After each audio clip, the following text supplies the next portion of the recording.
and to be sharing the dais with the scholars about subject that I have no expertise in, but I love it so much because it is what defines us.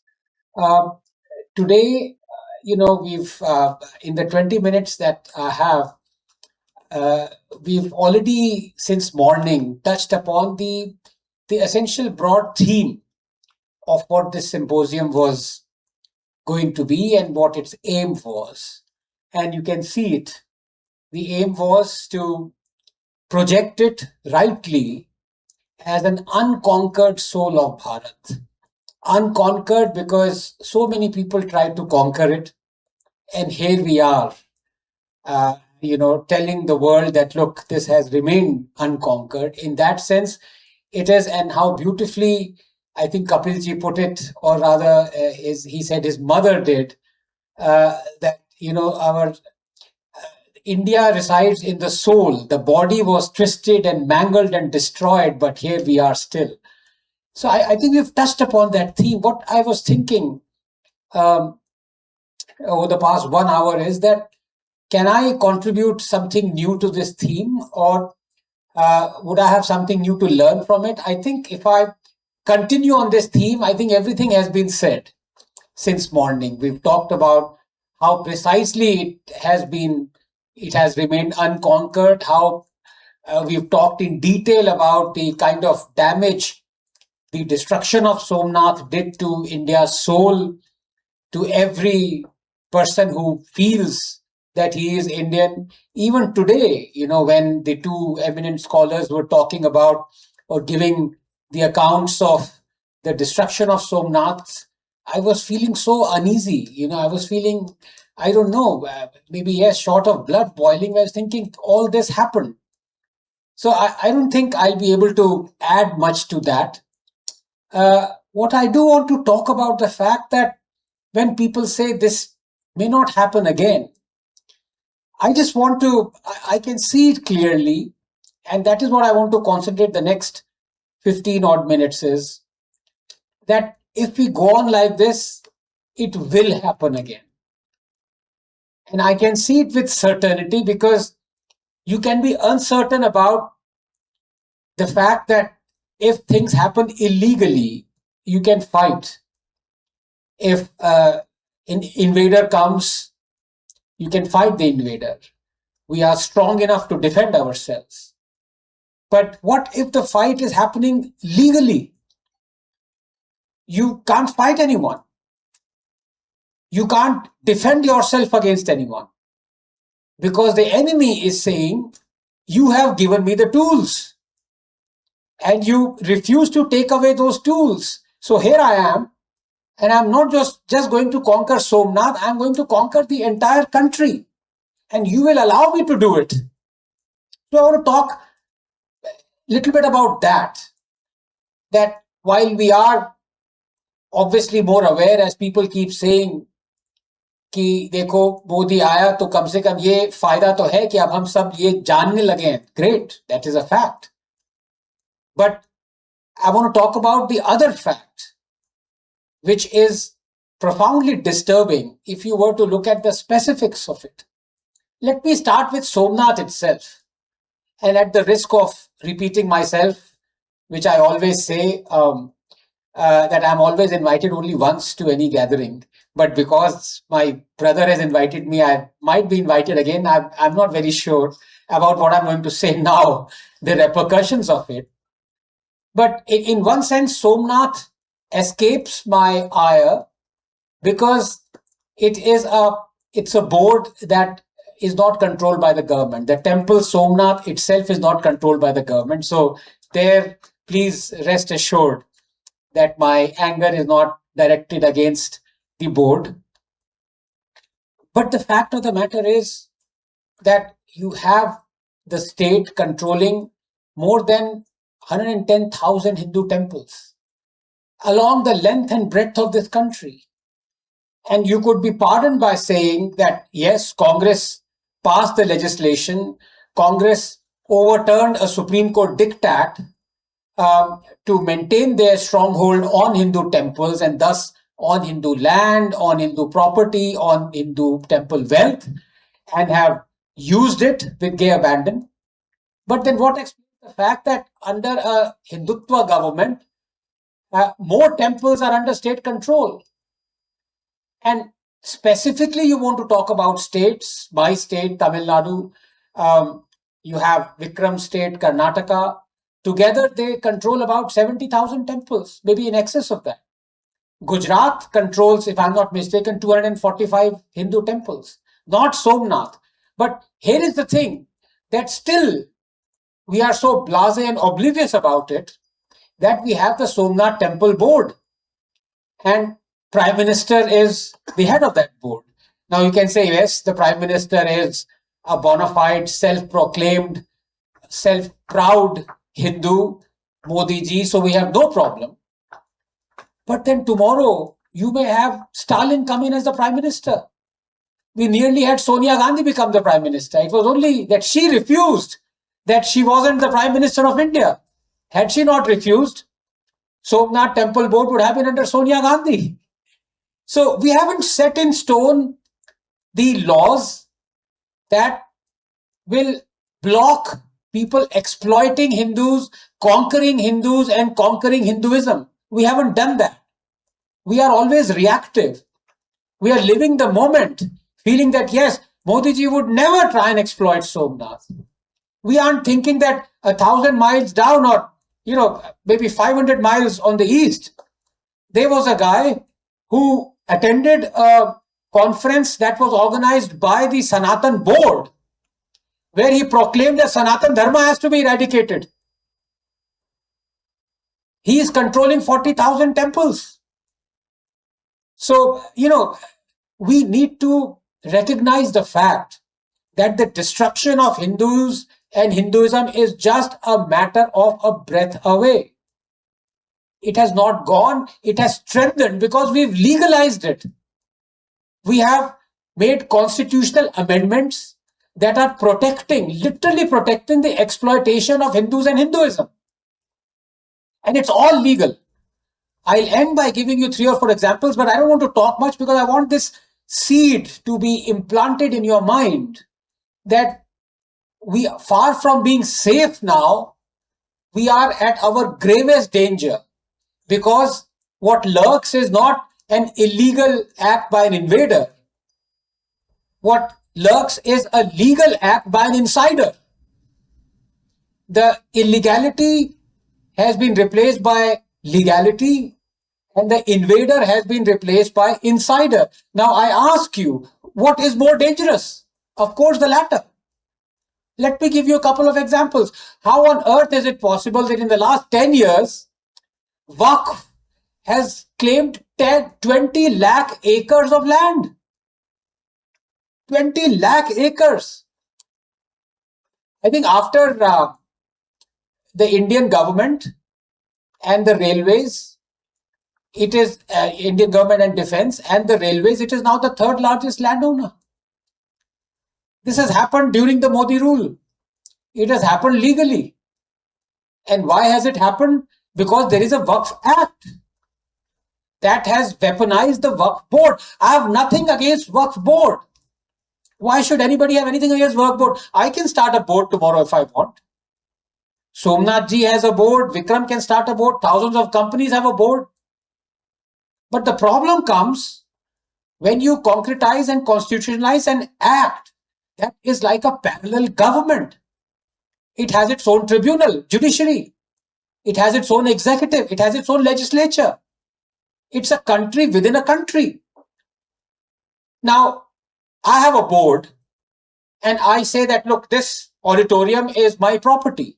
What would be the owners of the auditorium do?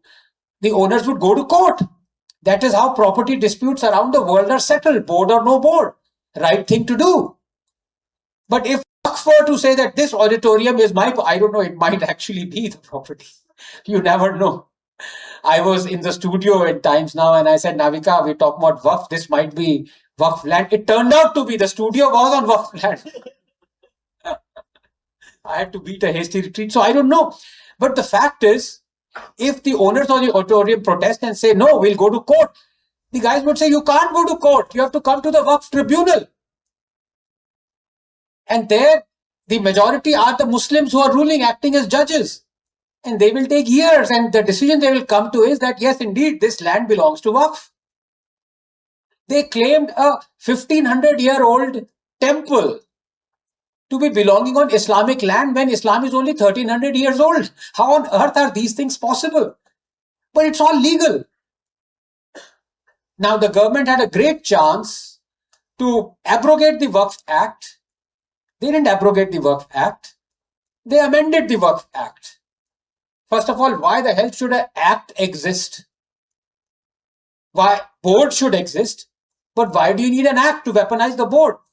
Now, a lot of those draconian amendments that were there in the Waqf Act are there in the amended Waqf Act as well. For example, the state, you, me, taxpayers' money will be used, given to Waqf to conduct a survey. That violates the articles of our constitution, supposedly a secular constitution. The state is paying from its coffer, from its exchequer, for a religious purpose. There are so many other acts like that, draconian clauses, that still exist. So I'm just resigned to the fact that we no longer have the guts or the fearlessness or to do the right thing to remove discrimination that is happening against the Hindus. So the next best thing is, bhaiya, you have that discrimination amongst everyone else. If you cannot abrogate the Waqf Act, bring in a Sanatan Act.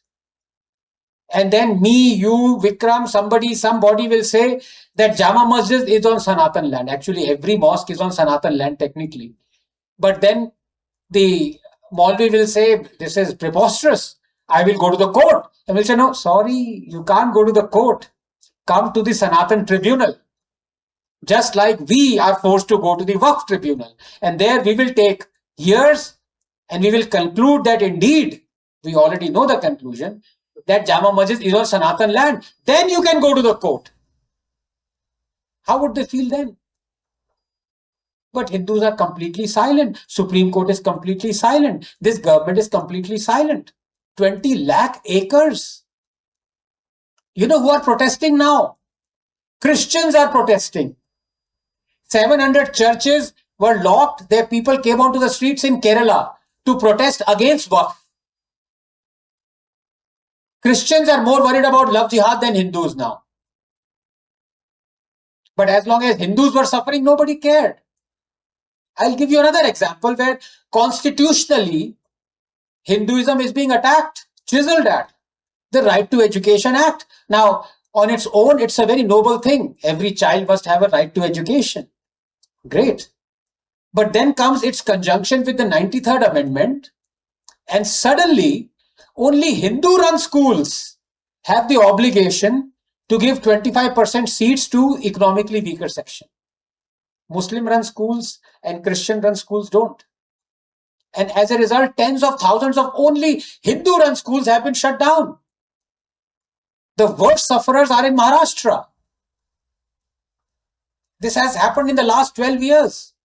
Can you say this is happening under the Congress? Not anymore.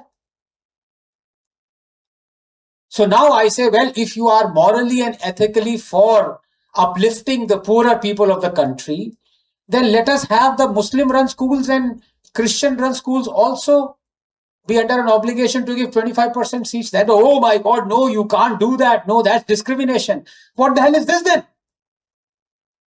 And you know what is going to happen after 10, 15 years? Because obviously parents want their kids to be going to school. And if you shut down a Hindu-run school, the Hindu parents would send them to the other school. And there, either subtly or in your face, there would be proselytization, there would be conversion.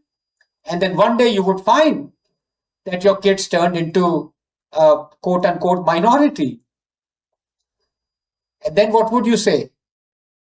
Look what has happened in this country. People are converting. You know, this cannot be allowed to happen. You allowed this to happen. Tell me any other country where the majority population are refugees in that country. Tell me. Is it a joke? Are there Germans who are refugees in Germany? Why are 7 lakh Hindus, Kashmiri Hindus, refugees in this country? Why have we rehabilitated only 5,000 Kashmiri Hindus in Jammu and Kashmir, where in the same Jammu and Kashmir, 45,000 Rohingyas have been rehabilitated? Now, whose fault is it?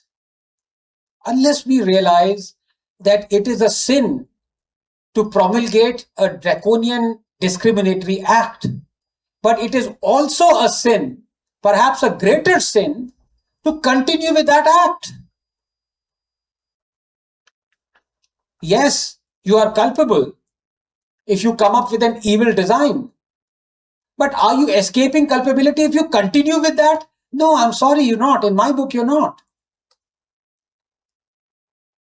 Let me give you another example. Place of Worship Act. It was in the discussion, it came out that Sitaram Goelji has written 2 books, in fact, where at least 1800 authoritatively he has documented temples that were destroyed and on whose edifice or foundation you have mosques. At least 1800. Vikram, Sai, others have said the figure could be as high as 40,000. How is it still a democracy in this country when I, as a Hindu, cannot even approach the courts to reclaim my demolished place of worship? Because the Places of Worship Act exists.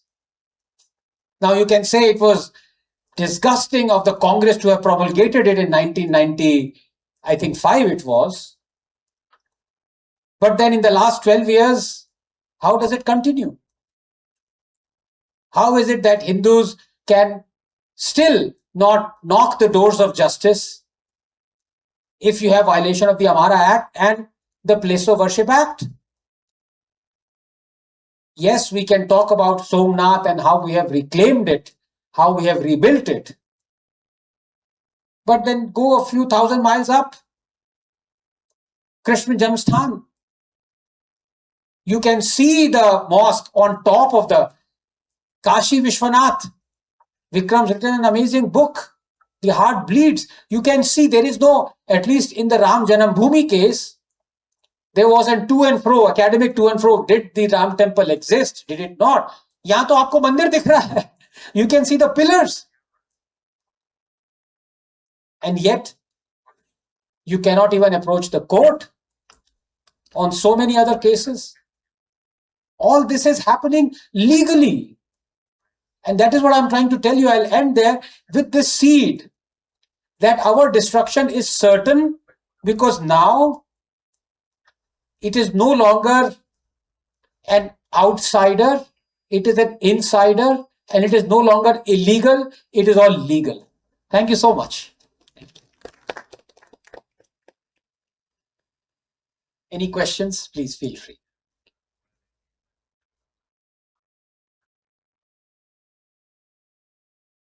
Ma'am.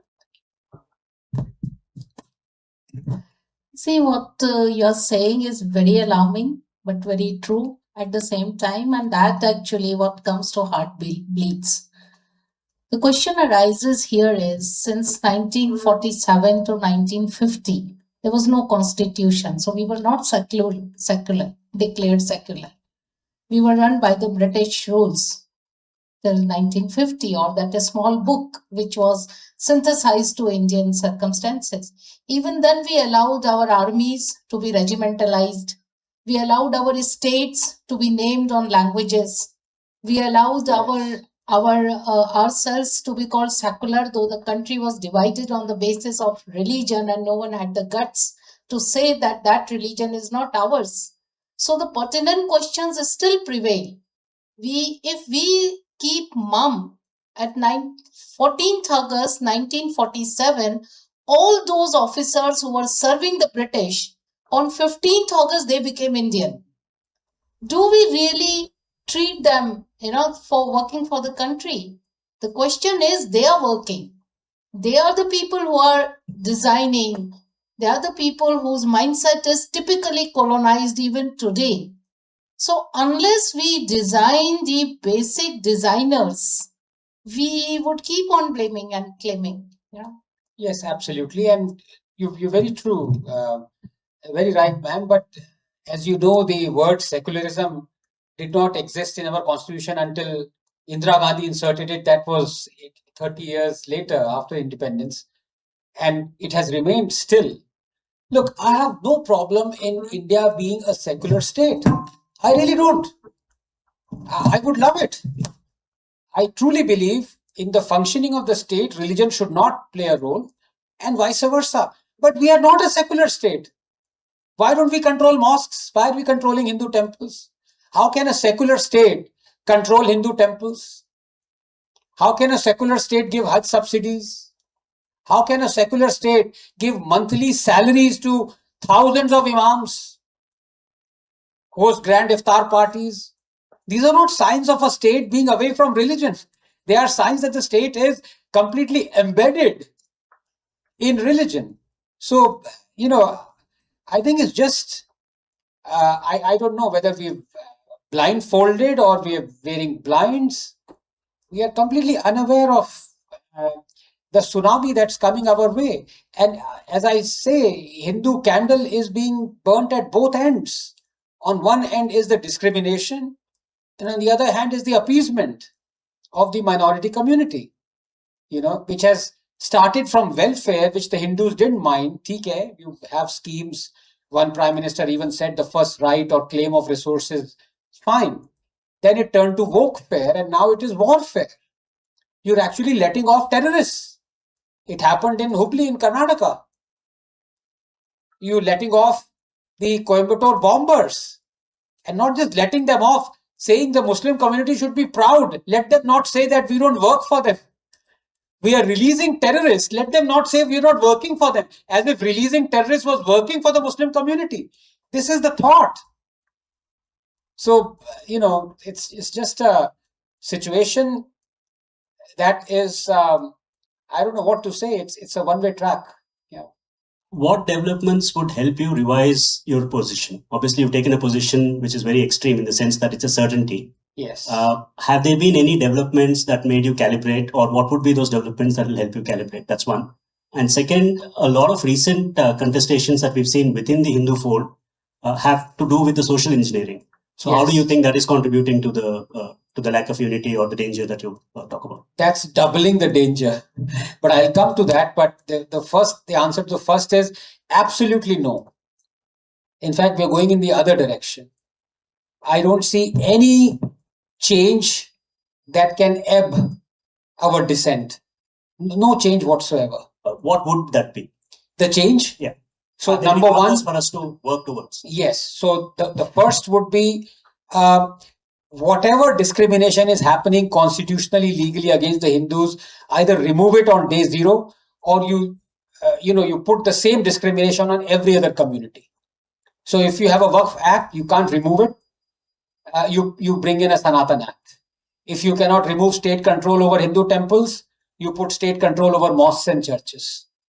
If you cannot remove 25% obligation for reservations only on Hindu-run schools, you put that obligation on Muslim-run schools and Christian-run schools. And the other thing is that should have happened on day zero. Make sure that all displaced Kashmiri Hindus are taken home. So why is there less violence and riots in a place that was known for it, Uttar Pradesh? You have to ask that question. What is it that Yogi does that others are not doing?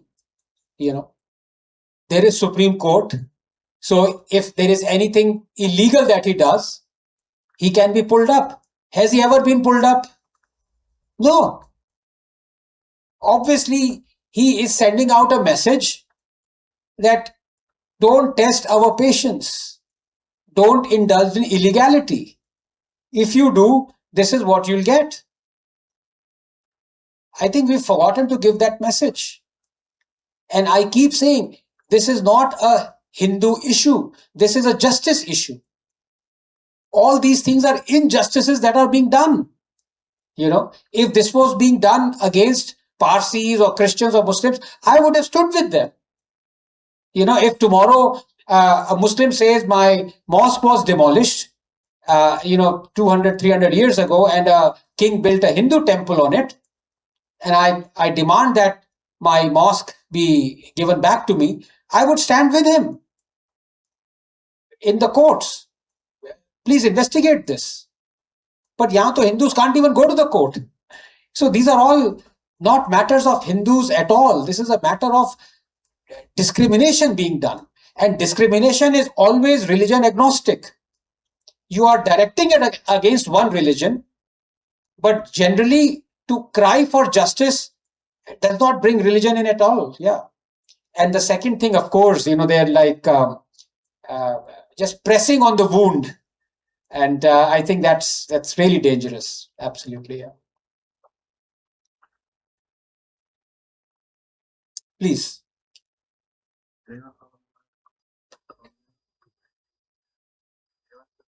I'm so relieved. First time there are people from JNU in the audience and they're not heckling me. Hello. So I'm not an academic, just clarifying that. So like ma'am mentioned about secularism and the word was put in later.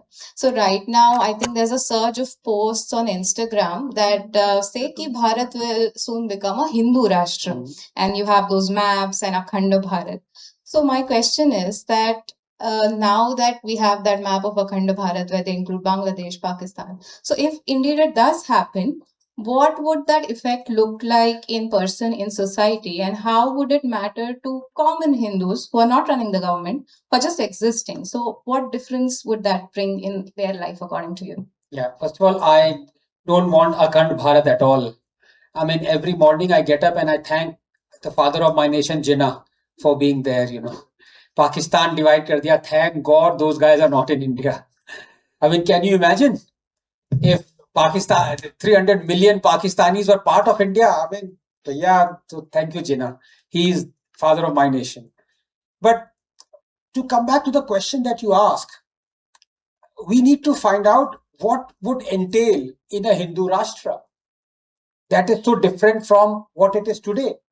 How would the constitution be different? If it would be less discriminatory towards Hindus, then yes, I want that constitution. Because right now, this constitution is patently discriminatory against Hindus. And Hindus aren't doing anything about it. So yeah, I mean, I want a Hindu Rashtra where there is no discrimination against Hindus. Yeah, absolutely. Considering you chaired a session on Shatrubodh and so on, and also considering that you're an ardent disciple of Zakir Naik, who's yes, and that aspect of your discipleship shows up in news channels where you rattle out chapter and verse, very candidly, and you've always also stood for in the face of everything that happened to people like Nupur, Sharma, and others, at the cost of being called Islamophobic. Yeah. So, what is your prescription for people that do we also become thereby, your disciples and thereby of Zakir Naik, and actually start quoting these chapters and verse, or do we really value our head lying firmly on our torso? How do you think people of our generation need to deal with this issue of talking candidly with Shatrubodh? Yeah, it's a great question. Let me answer it in two ways. Number one, as I said, I don't want the Bhagavad Gita to be prescribed in schools and our children reading it. I want Quran to be prescribed in schools, not Bhagavad Gita. Because Bhagavad Gita tells you what you have to do, Quran tells you what will be done to you. So that is why Zakir Naik will forever remain my guru.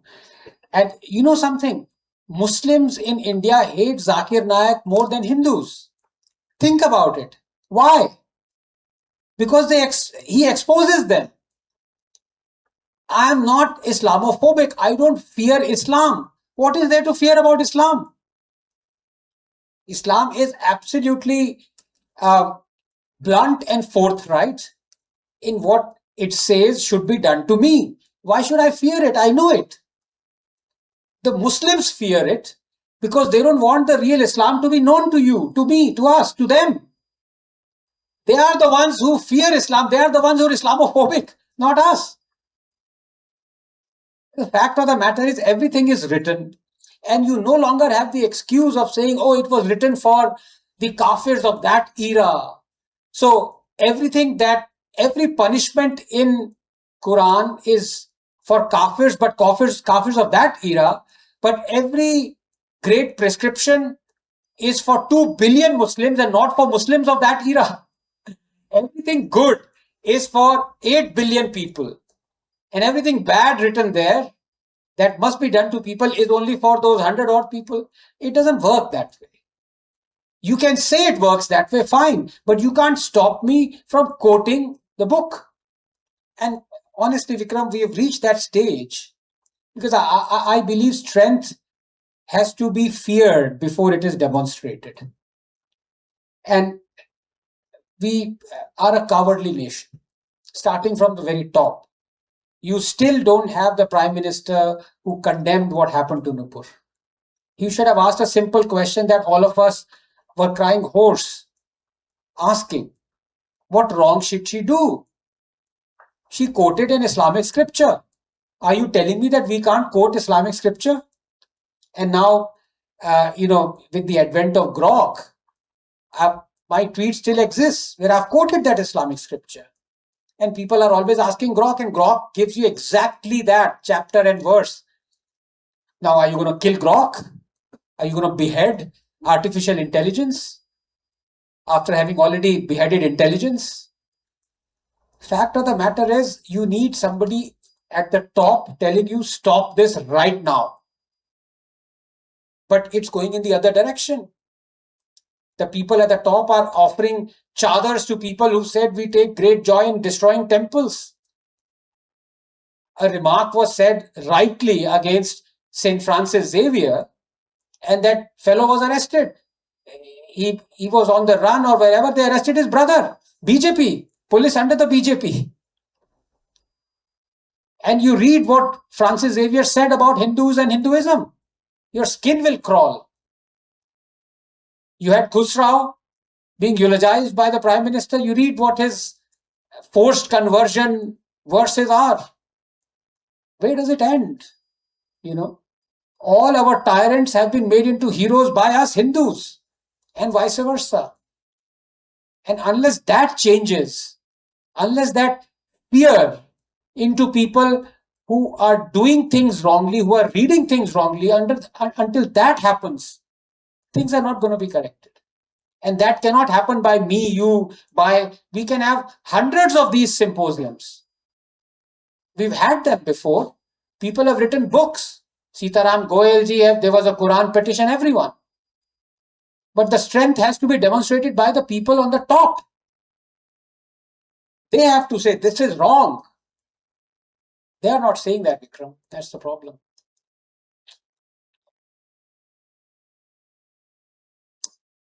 Thank you. I hope I could be called again. I don't think on the 150th anniversary or so. Thank you so much.